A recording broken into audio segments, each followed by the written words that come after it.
एक समय की बात है, शेरनी ने जंगल में एक बच्चे को जन्म दिया और जन्म देते ही वह उसी जगह पर मर गई।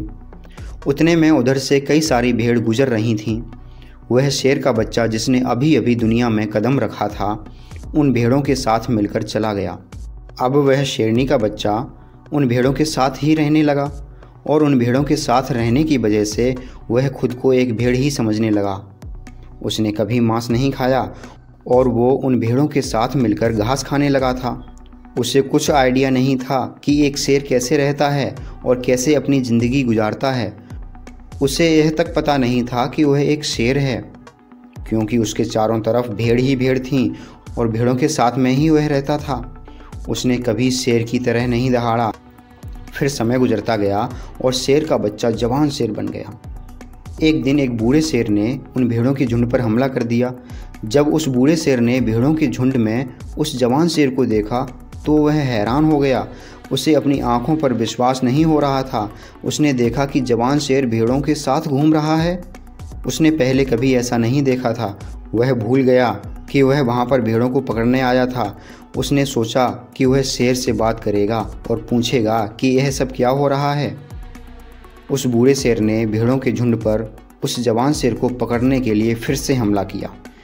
भेड़ों ने जैसे ही उस बूढ़े शेर को देखा तो सब अपनी जान बचाकर भागने लगे और उन भेड़ों के साथ वह शेर भी अपनी जान बचाकर भागने लगा।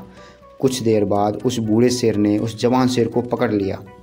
बूढ़े शेर ने उस जवान शेर को पकड़कर कहा, अरे बेवकूफ़, तू मुझे देखकर भाग क्यों रहा है?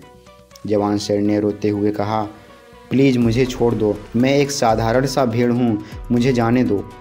वो उस बूढ़े शेर को देखकर एक भेड़ की तरह कांप रहा था। बूढ़ा शेर ये सब देखकर हैरान हो गया और समझ गया कि यहाँ पर क्या हो रहा है। बूढ़ा शेर उस शेरनी के बच्चे को एक नदी के पास ले गया।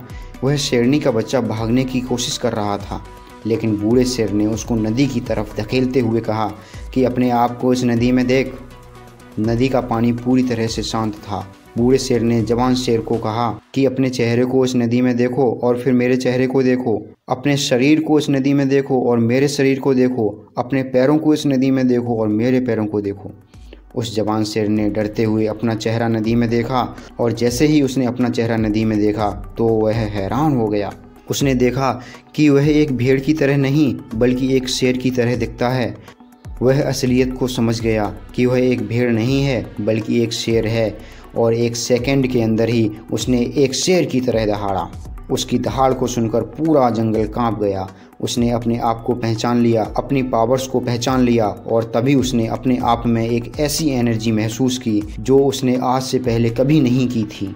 फिर उसने सोचा कि एक भेड़ की तरह जीना रियलिटी नहीं थी, वह सिर्फ एक मेंटली कॉन्सेप्ट था, पर अब वह रियलिटी को जान चुका था।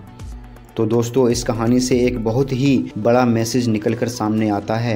अपने अंदर से उस वीकनेस को निकालो, अपने अंदर से उन कमजोरियों को निकालो जो झूठ बोल बोल कर आपके अंदर बैठा दी गई हैं। आप भी एक शेर की तरह हो जो भेड़ों के बीच फंस चुके हो। आपके आसपास जितने भी लोग हैं वो आपको अनुभव कराते हैं, फील कराते हैं कि आप अपनी ज़िंदगी में कुछ नहीं कर सकते हो, क्योंकि कहीं ना कहीं आप भी उनके साथ रह कर, उनके साथ उठ बैठ कर उनकी तरह बनने की कोशिश करते हो। आपको इस भीड़ से अलग खड़े रहना है और अपनी पोटेंशियल, अपनी पावर्स, अपनी एबिलिटी को पहचानना है। और जिस दिन आप अपनी पावर्स, अपनी एबिलिटी को पहचान लोगे उस शेर की तरह, तब आपको दहाड़ने से कोई भी नहीं रोक सकता।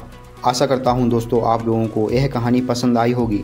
यदि पसंद आई हो तो इसे ज़्यादा से ज़्यादा लाइक और शेयर करो और ऐसे ही नई वीडियो पाने के लिए हमारे चैनल को सब्सक्राइब करो। धन्यवाद।